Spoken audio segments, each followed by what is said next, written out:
Present by Shubham films. जब याद आवे तो मतिया भर जाला ई अखियां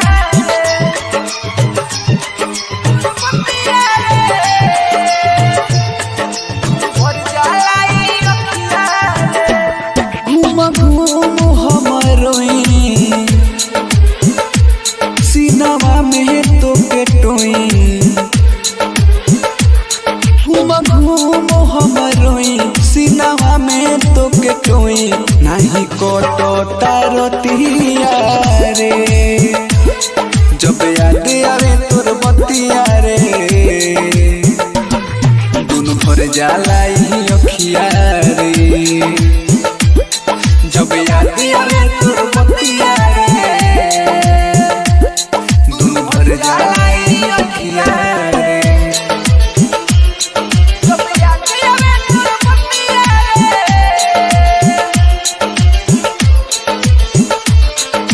डीजे सोनू मोतिहारी। भर जाला ई अखियां। धीरे धीरे दर्द उठे दिल में। कहबो कहबो शेयर कदी दिल में। अपना अपन बढ़ल बा जब से जहान हो।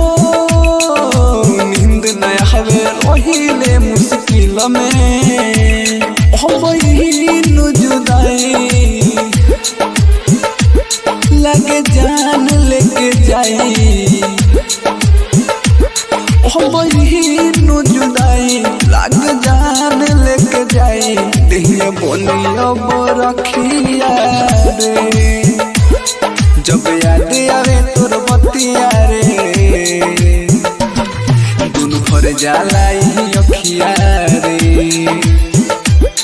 जब याद आवे तोर बतिया रे। दुनु भर जाला ई अखिया रे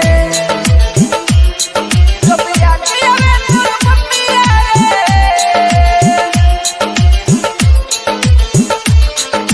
डीजे सोनू मोतिहारी। भर जाला ई अखियां।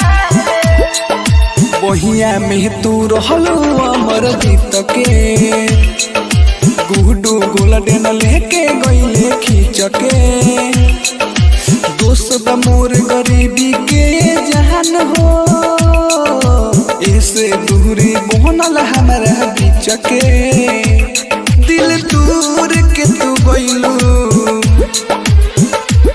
बोला फायदा का तू पैलू।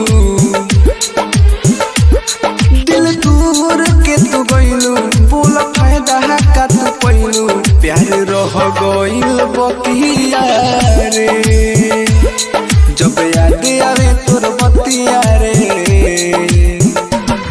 दुनु भर जाला ई अखिया